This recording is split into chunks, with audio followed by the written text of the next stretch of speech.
Well, thank you very much indeed. Can I start by welcoming those who are online, who'll be watching this, vast in numbers that I know, in anticipation. So welcome to all of you. Secondly, also, I just want to explain, in introducing Kemi to everybody here and then hearing her speak, I just want to say, first of all, something about the Centre for Social Justice.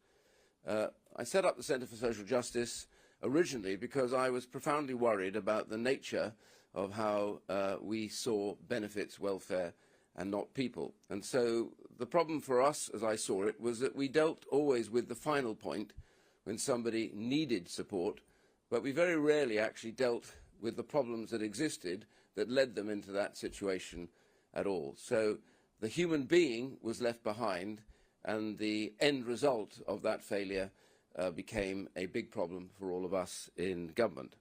And so we set it up on the basis of really 5 principles that we wanted to deal with in all of this.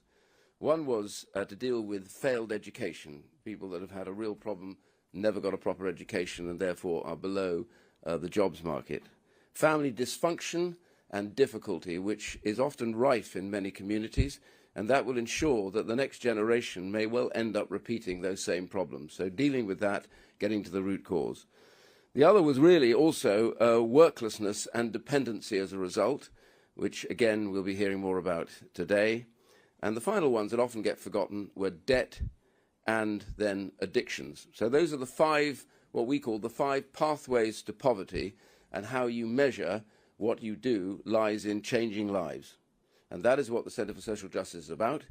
And I'm pleased today that Kemi is here to speak. I have to say that we have had politicians on all sides of the fence, that we've had Labour ministers here to speak and others, because what we deal with here is trying to solve the problems that ruin lives often before they have a chance to get going. Kemi, you're really, really welcome here.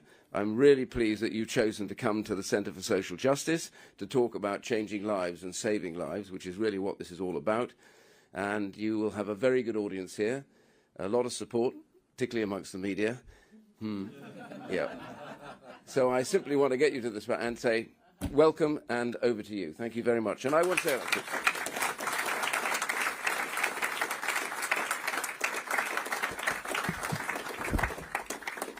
Ian, thank you for that wonderful introduction, and thank you, CSJ, for hosting me. I'm delighted to be here. We are becoming a welfare state with an economy attached. 28 million people in Britain are now working to pay the wages and benefits of 28 million others. The rider is as big as the horse. This isn't just about welfare, it's about politics too. We have a Labour government beholden to their left-wing MPs who choose not to fix this problem, and a Reform Party that cannot. This is a ticking time bomb, and with the exception of the Conservatives, the political class don't see it or refuse to acknowledge it. In fact, a lot of them want to make it worse. If we don't solve this problem, our economy will collapse. 1 million young people are currently not in education, employment, or training. And we are on course to spend 1 in every £4 of income tax on sickness benefits alone.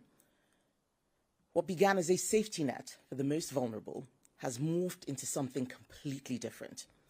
The system is unsustainable, and this threatens all the good it was designed to do. Of course, the obvious question is, this is your system. How can you criticize what you've run for 14 years? It's a fair question. But the truth is, the problems in our welfare system now are not the ones we inherited. If you cast your mind back to 2010, we took over a benefit system that was a dysfunctional mess. Overlapping entitlements handed out by different parts of the state, it very often meant people were worse off in work. Unemployment was 8%. There were queues outside job centres. People up and down the country got up and went to work, while next door, their neighbours' curtains were drawn until noon. So it was against this backdrop that Ian Duncan Smith set up the Centre for Social Justice back in 2004. People in this room will remember Breakdown Britain, the forensic diagnosis of how welfare dependency was hollowing out families, communities, and lives. This hard work, done while we were in opposition, meant that when we took office, we could deliver the biggest reform of our welfare system in its history.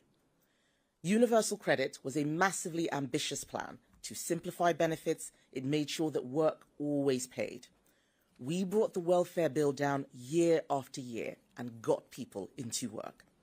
800 jobs were created for every day that we were in office, and that matters because work gives people purpose, stability, connection. It changes the lives of entire families. And when Conservatives left office, we had halved unemployment. Before COVID, we had the lowest number of workless households since records began. And this is important because a child that grows up in a workless household is likely to underachieve at school. Worklessness and dependency are passed down through families. The problem is that as we came out of the pandemic, we started to see a new phenomenon. We now live in a country where 1 in 4 people self-report as disabled. People are receiving disability benefits for having tennis elbow. I know some may disagree with me, but I do not believe that 1 in 4 of us can be considered disabled without the term losing all meaning. And in this new age of diagnoses and self-certification, our sickness benefit system cannot cope. And we are now spending more on sickness benefits than we do on defence. Conservatives brought in the household benefit cap to stop worklessness paying more than wages. But new research from the CSJ has found that under Labour, people receiving sickness benefits could now get £2,500 more a year than a minimum wage worker. This is not just fundamentally unfair, it is a fiscal disaster waiting to happen. It should have been clear to anyone seeing this that it isn't sustainable. But the reason Labour have failed so badly on this over the last month is that they didn't see these problems in opposition. They thought that if Labour ran the country, all of Britain's problems would go away because they think of themselves as nice people. But sanctimony is not a substitute for policy. So when they came into office, they didn't have their version of Breakdown Britain. They had no plan and were completely unprepared for government. They didn't have a universal credit 2.0. They didn't tell their backbenchers that they needed to cut welfare. Labour now don't know what they believe. That will be the epitaph of this government. It was only when Rachel Reeves came shaking her bucket outside the DWP, asking for some quick savings to plug the holes in her figures, that in a rush, they tried to tinker with a system that needs wholesale reform. And even if their original bill had passed unamended, it wouldn't have fundamentally fixed anything, because it was a sticking plaster solution. Now, they can't fix it in this Parliament, so for the next 4 years, we are stuck. We are stuck with 3,000 people a day signing on to out-of-work benefits. We're stuck with people getting taxpayer-funded cars for having constipation. The bill will go up to £100 billion on their watch, and that's just sickness benefits. Their economic mismanagement means that every day they are in office, jobs are being lost, and job losses mean more people going on to welfare and fewer people coming off. No doubt, emboldened by their success in forcing Starmer to U-turn last week, Labour's backbench MPs will now be eyeing up even more concessions. We know that there are more tax rises coming in the autumn. That's now been all but confirmed by the Chancellor.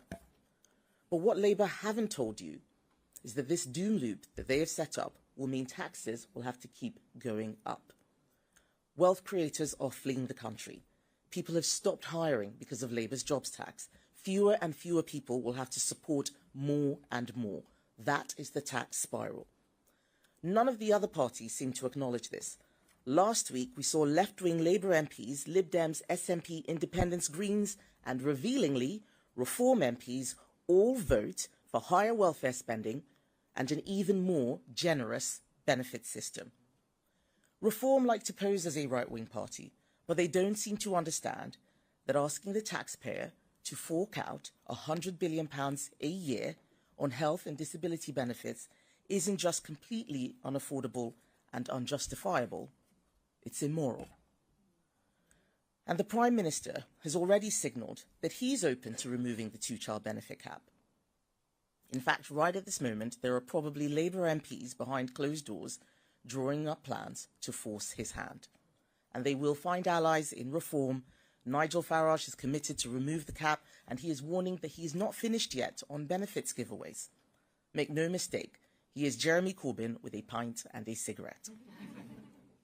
On welfare, he shows his true colours, promising these unaffordable giveaways with no plan to fix the system. I want to be clear why the Conservative government brought in the two-child benefit cap. We brought it in because we believe the people on benefits should have to make the same decisions on having children as everyone else. But Labour and Reform MPs don't even understand what the cap does, and they don't care that lifting it would create another £3 billion black hole in our finances. It's not that we don't want people to have big families. We do. But the way to achieve that is to make sure people can afford to have families because they are in good jobs, not by increasing the tax burden on working people.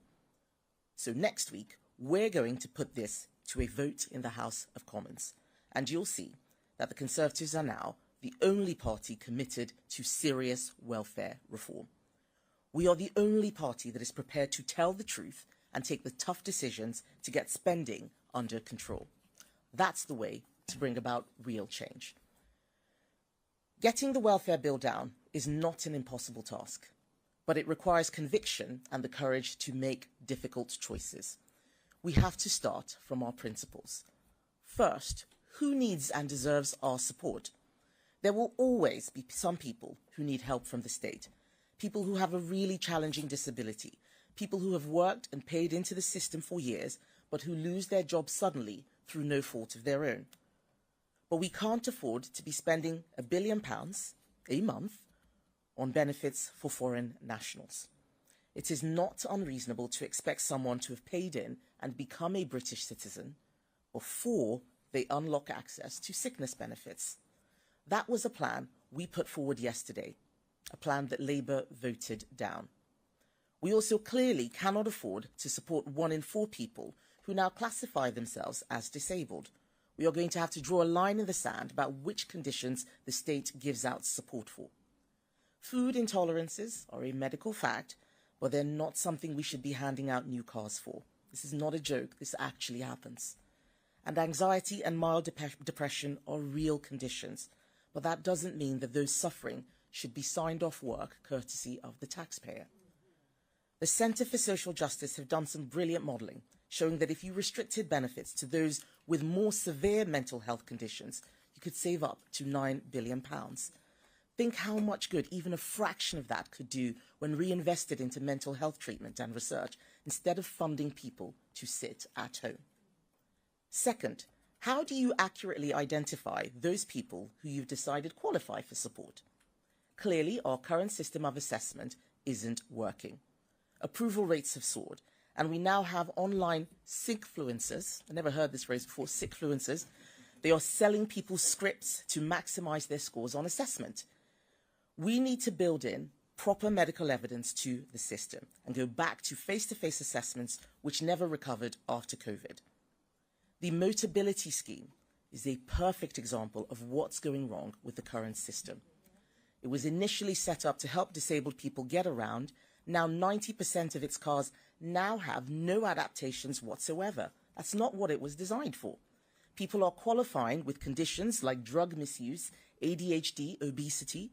The assessment system surely can't have been designed with that intention, and we cannot allow it to continue for a moment longer. And third, we need to think about what support actually helps people, because at its best, a welfare system acts like a trampoline. It cushions your fall and it propels you back onto your feet. It should not act like a giant net that engulfs you and makes it almost impossible to climb out. Up and down the country, people with really challenging health conditions do extraordinary things. They go to work, they raise families, they set up businesses. So we need to ask, why are some people able to do that, but not others? What skills and support do they need? Giving someone, for example, 8 weeks of retraining and physiotherapy and getting them back into work is a better solution for everyone than allowing them to languish on benefits. And doing that before they fall out of the workforce is even better. We live in a totally different world from the one that we did 30 years ago. Even people who are housebound can now contribute and make use of their talent. We should be aiming for everybody to support themselves as far as they are able, while providing support for those who cannot. But to do this, we will have to win arguments. Arguments that too many in politics have forgotten how to make. Like a life of work being better than one dependent on the state. Not just better for society, although we believe that too, but actually better for the soul. That it feels better to contribute and enjoy the freedom that comes with paying your own way. Too many young people are growing up not knowing that. They think that a life on benefits is an alternative to working. They think that isolating themselves at home is okay because starting a job feels daunting. We have to show them a better way. We need to win the argument that an ever more generous welfare budget isn't kind, it's cruel. It locks people out of opportunity. It puts support for those who genuinely need it at risk. Every other party thinks the public want more welfare, but I think people have more common sense than that. I think that they can see the damage it's doing to our country. Britain needs politicians who will tell the truth about the challenges facing the country. That's the only way to get the real change we need.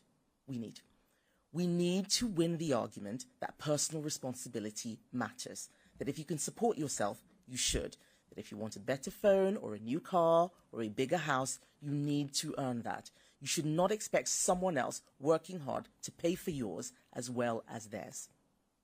And we need to bring back the idea of saving for a rainy day. That's almost lost now. If you think that the state is going to bail you out every time, why would you make sacrifices? Why would you put money away, especially if Rachel Reeves is coming for your savings, your pension, or your family home? And finally, we need to win the argument that the state shouldn't be the first place you go for support, because the state can never do better than what families and communities should do. It is no wonder that our welfare bill is rising in an age when family structures are fraying and the number of people volunteering has fallen off a cliff. We should be backing the makers, rewarding the people getting up every morning, working hard to build our country. This is about getting the welfare bill down, but it's also about what we believe the good life looks like. Freedom, security, optimism. Only the Conservatives will stand up for these values and unlock the talent, dignity, and purpose of millions left behind.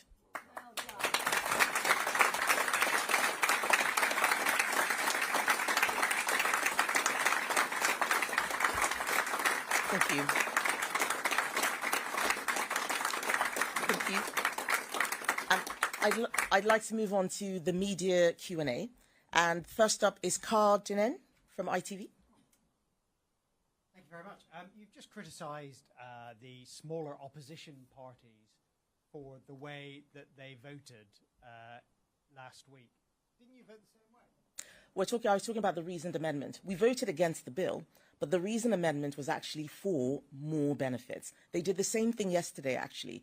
We had amendments to tighten up the welfare system, and they were voting against that. They want more benefits. We are the only party. We are the only party that is serious about Britain living within its means and getting that welfare budget down. Rob Powell from Sky. Thank you. You've argued today that the country is at risk of becoming a welfare state with an economy attached.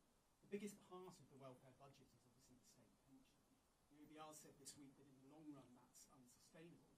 So in the spirit of living within our means and being a politician that tells the truth, do you agree and should it be reviewed? We need to look at where the money is going.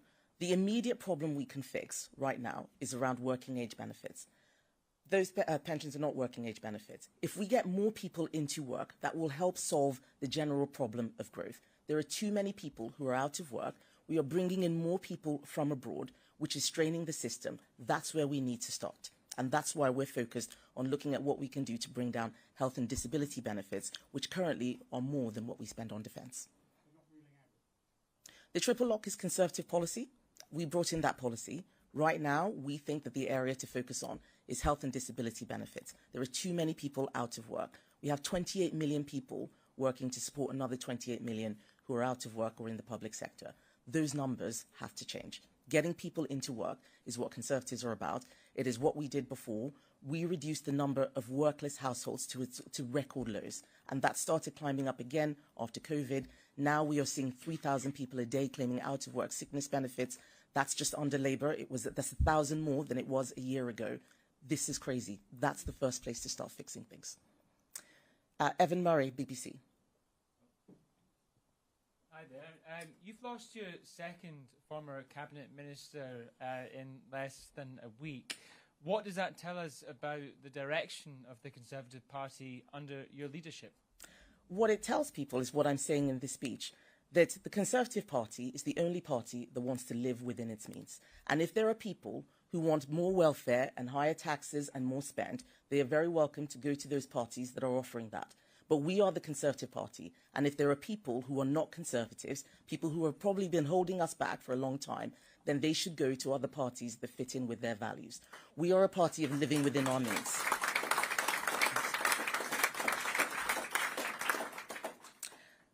Chris Hope, GBNews. Chris Hope, GBNews. The benefits bill spiraled on your government's watch, didn't it, Kemi Badenoch? Will you apologise for saying you got it wrong, like as you have done on immigration?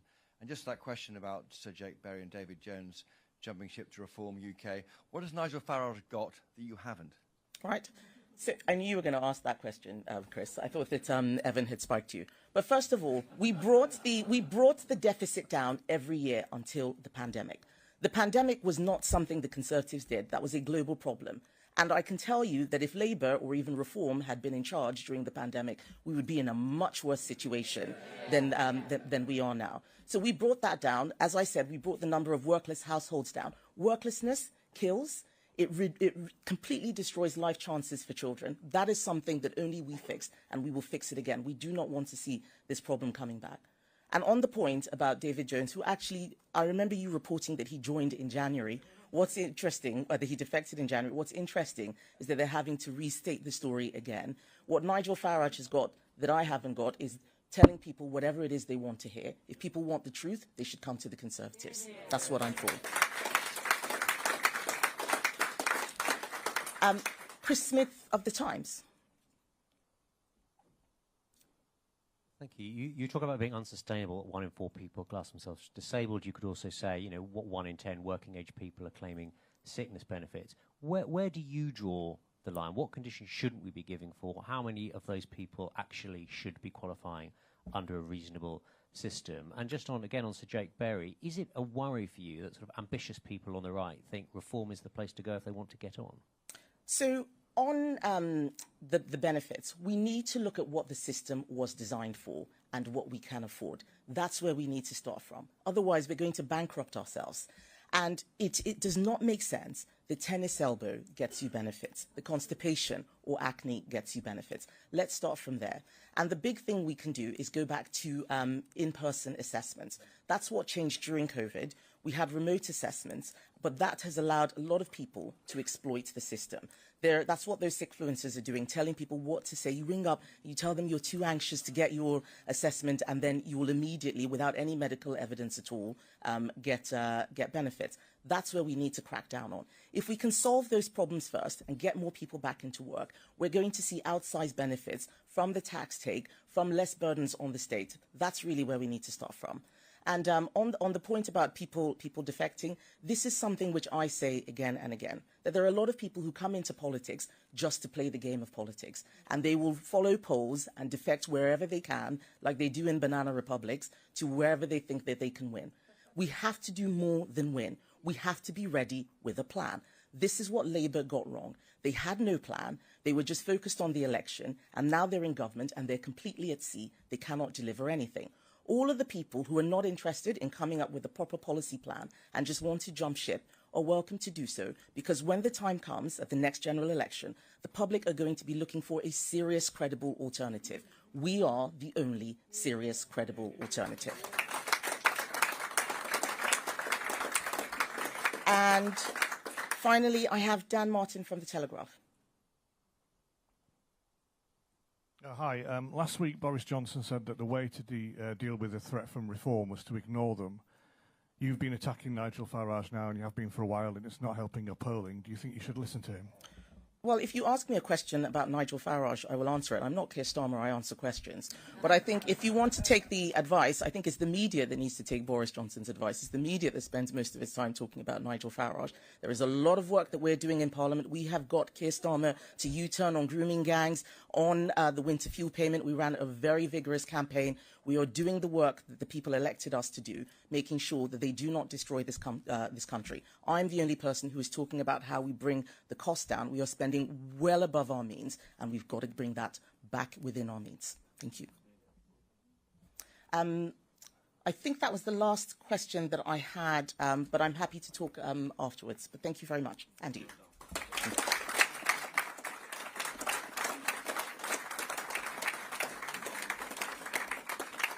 Okay, we're just going to shift the chairs around. We're going to have a little bit of a poor man's Parkinson's interview with you here now and open up for questions. So give us 2 minutes and we'll change the chairs around. Thank you.